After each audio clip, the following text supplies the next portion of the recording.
Hey, it's Gayle from BERNINA of Naperville. I'm down here on the floor because I was laying out some of the graphic jam stuff, and I just, you know what, there's just not another space in the store right now because we got a lot of fabric in. Amy's having heart palpitations, but it's super cute stuff. Krista Watson's new Black, White, and Bright.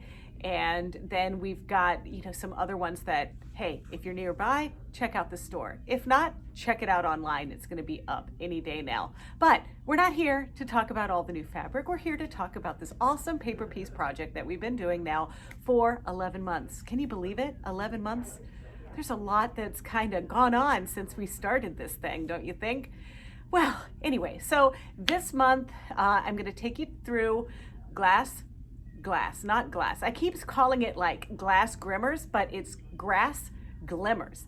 So that's this month's block. And then we're going to make our paper piece stars, our 9 patches, and then be prepared to stitch this all together next month. So I hope you're ready, and I hope you're ready to get started. So let's do it.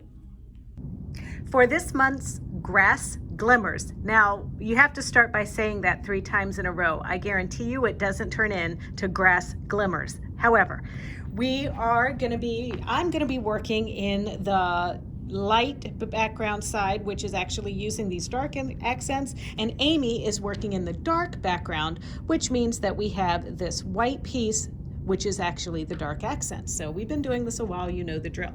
So way back when, a long time ago, you had to make copies of page D.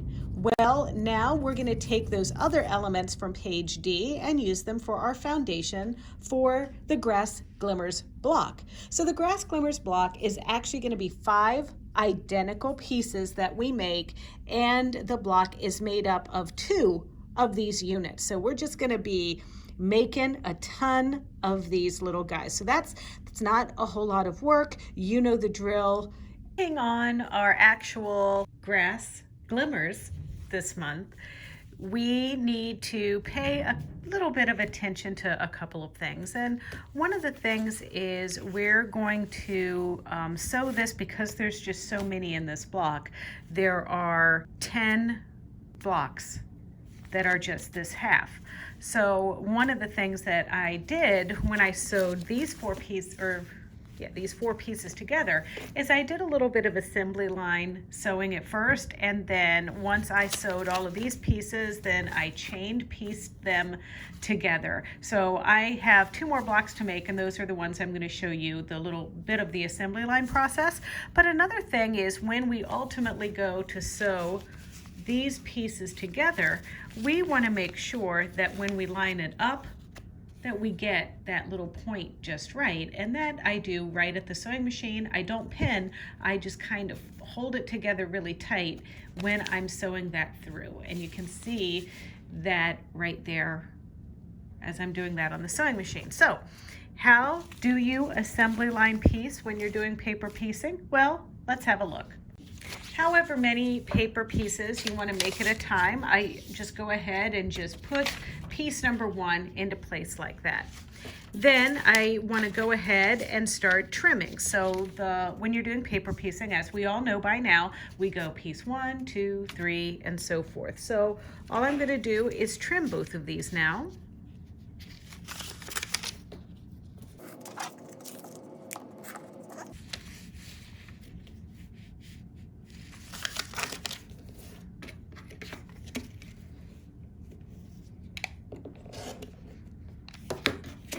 Okay, so now we're ready to add piece 1, and piece 1 is going to be our shorter piece of our accent.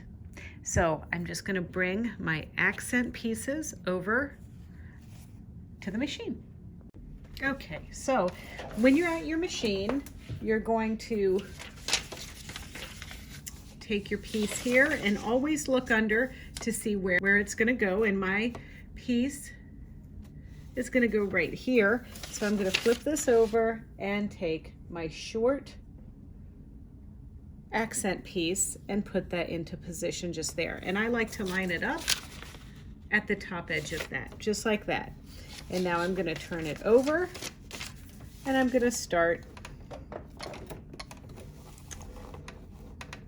by just sewing right on top of the line. You've seen me do this week after week.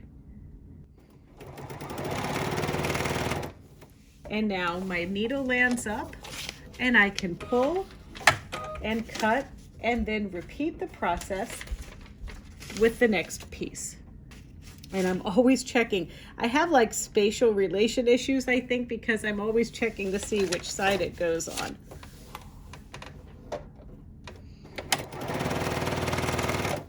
All right, so now all I'm gonna do, and then after I finger press this over, I'm gonna take this back to my cutting board, and then I'm gonna trim this side and get ready to come over. So let's do that.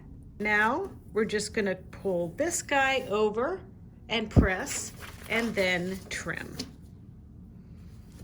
And we'll do the same thing with our next piece, and notice that this says number 3, so we're doing our 3 piece here.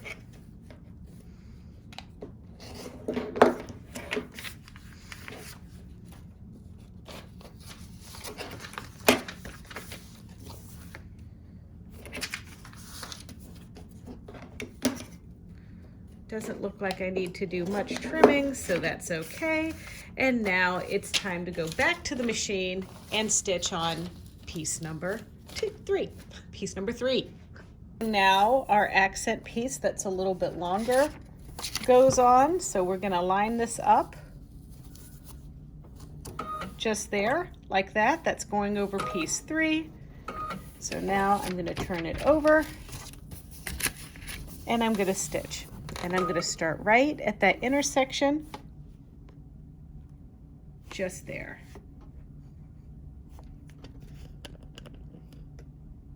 Just there.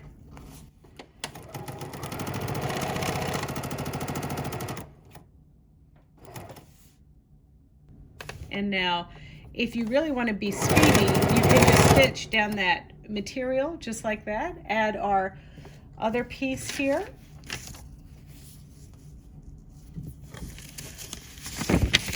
And just to be clever, so we chain piece a little bit, we can do this.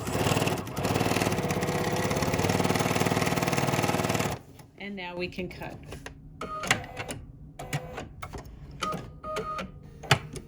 Our next piece that's going to go on is piece number 4. So that means we're going to flip this over, kind of see there, and then add my little piece, flip this over. We're going to trim using our add a quarter ruler, and then we'll do our other side. Always checking to see that I'm on side 4.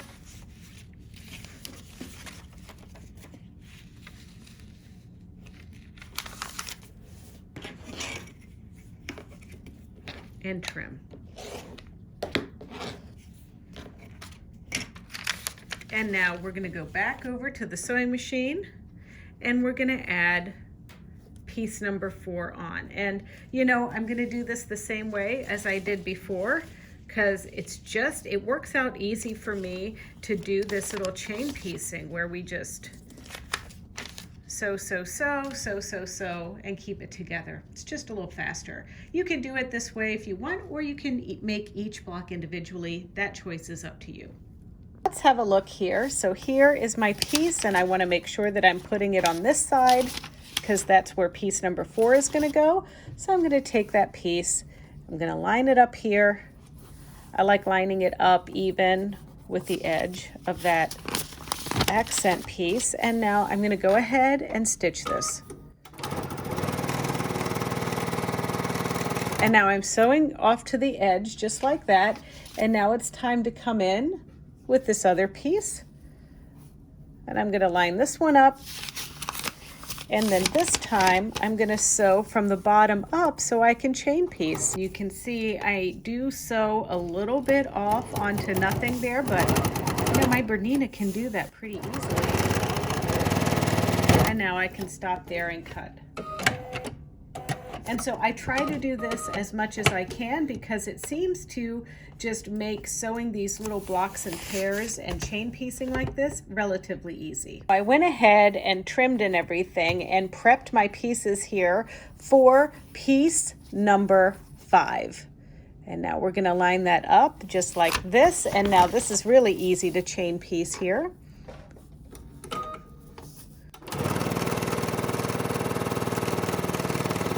I'm just going to stitch right off the edge. And I'm going to do the same thing here. And now line it right up.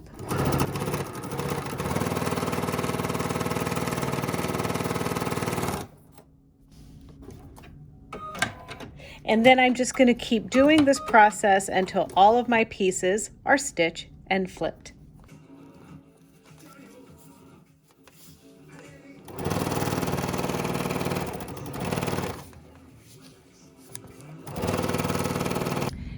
And so here we are. So this is another element that we're working on. So last month I had you cut this out for your borders, your accent blocks that are the 9 patch, and your accent blocks that are the little stars. So you're gonna need to make 12 copies from page V, and this is the star block. The star block is made up of 4 units that get assembled together to make the stars, and there are 12 stars. So there are 12 stars. So we're going to make 12 of these, and I recommend you start working on these now so that we're all caught up next month.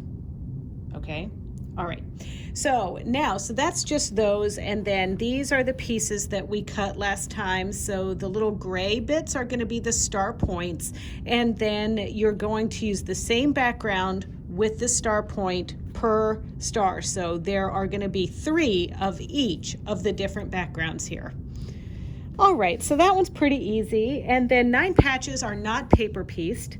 These are, so here are our accent fabrics, and then we have the accent fabric partners there. All right, for the 9 patches, I cut everything into 5-inch strips so that I could pair these together. So we need obviously 24 5-inch by 2.5-inch pieces of our medium accent here. And then we need 6 of each of our different background fabrics. So I want to point something out. This is very, very important. So in our original cutting instructions for our borders and all of that, which is in the beginning of our pattern on page 3, originally the pattern wanted you to cut 2.5-inch by width of fabric for these 9 patches, but you actually need to cut 3 strips. And just because it's easier to follow along and assemble these together, I'm having you cut the lengths that you need here per block set. So we're going to make 2 of each set. So that means there's going to be 2 9 patches with this one as the background, 2 9 patches with this fabric as the background, 2 9 patches with this one as the background, and shockingly 2 9 patches with this in the background. So that means I'm just going to take our first example here and show you how we have to line these up. So we're going to take this piece,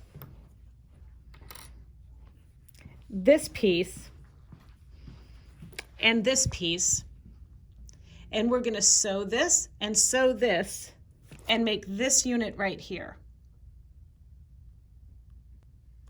Then we're going to take this unit and this unit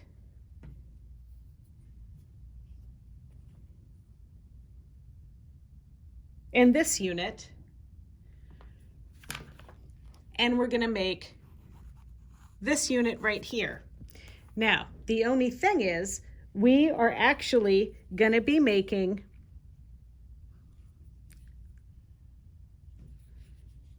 two sets of that one. When you're sewing your 9 patch together, which is a little bit different than some of the foundation pieces that we've done, we need to be a little bit more mindful of our 1/4 inch. So I am using a Bernina number 97 foot. This also comes in a 97D version. And some of you might want to add like a little guide to really help you, but I'm not in this particular application.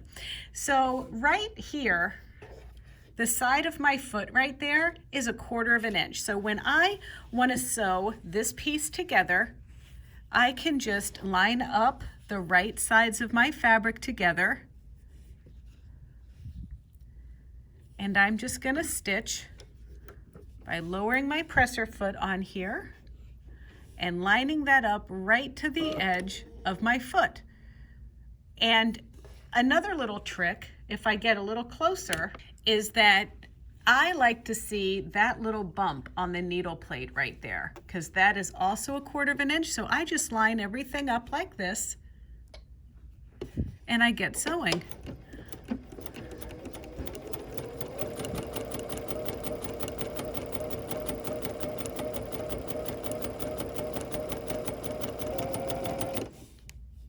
And then I'm going to cut.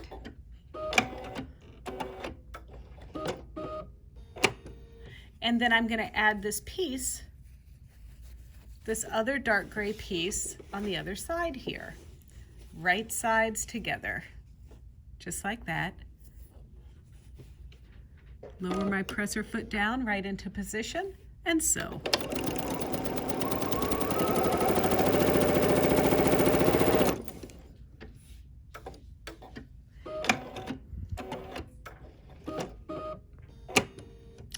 And then you're going to sew the other units together like this, and you're going to press to the dark side, which is this gray side right here.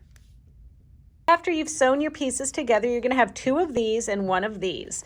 And then you're going to cut these 2.5 inches. So that'll give us 2 pieces, 2.5 inches, and 4 pieces, 2.5 inches like this.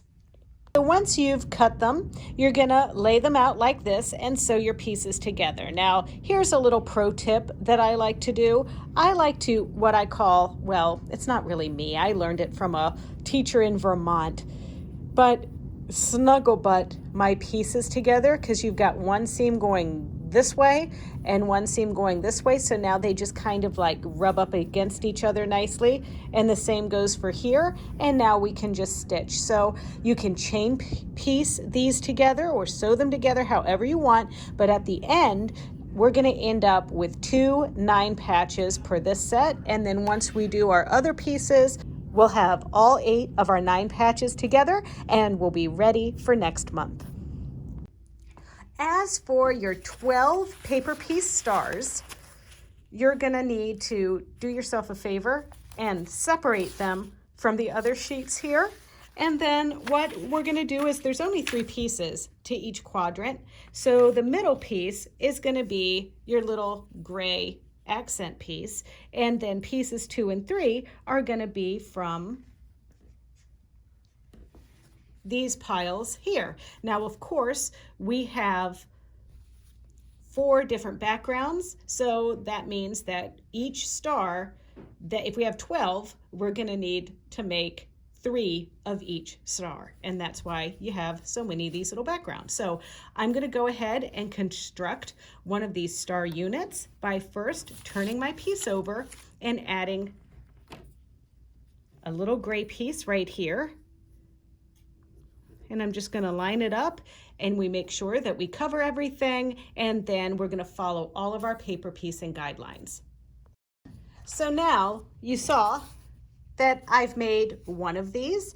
Now here's a little trick. I'm not going to joke around with you. I hate repeatable action, but sometimes for this it's a little faster for me if I just go through and I put all of my number 1 pieces down and then just stitch, stitch, stitch assembly line style on my machine. And I think that's probably what I'm going to do for all of my blocks, but I'm not going to do them, all pieces. I'll probably do it for the sets, just because my brain can't always handle too much multitasking. You know what I mean? And then after a lot of work and a lot of piecing, we've got our star blocks together, and there it is hanging out with our grass glimmers. And then look at that pile of the other ones that we've done. Hey, we only have one block left, and then we're gonna stitch all of our blocks together next month after we make our block, and we're gonna have a thing that's ready to be quilted. I hope that you've been keeping up, because we're almost done, and this quilt is not only a lot of fun to piece, but it's going to be a lot of fun to quilt, because I'm going to do my best to quilt it on our Q-matic with the automation system, using the same pattern and everything on the one that you see in the Sassafras Lane pattern book for the graphic jam. So if you enjoyed this tutorial and you'd want to see others just like it, don't forget to check out our BERNINA of Naperville YouTube channel. It's easy. It's youtube.com/BERNINA of Naperville, and there you can like, comment, and subscribe. All right. You have a lot to do before next month, and the next time I see you, we'll be doing our last block. Cheers.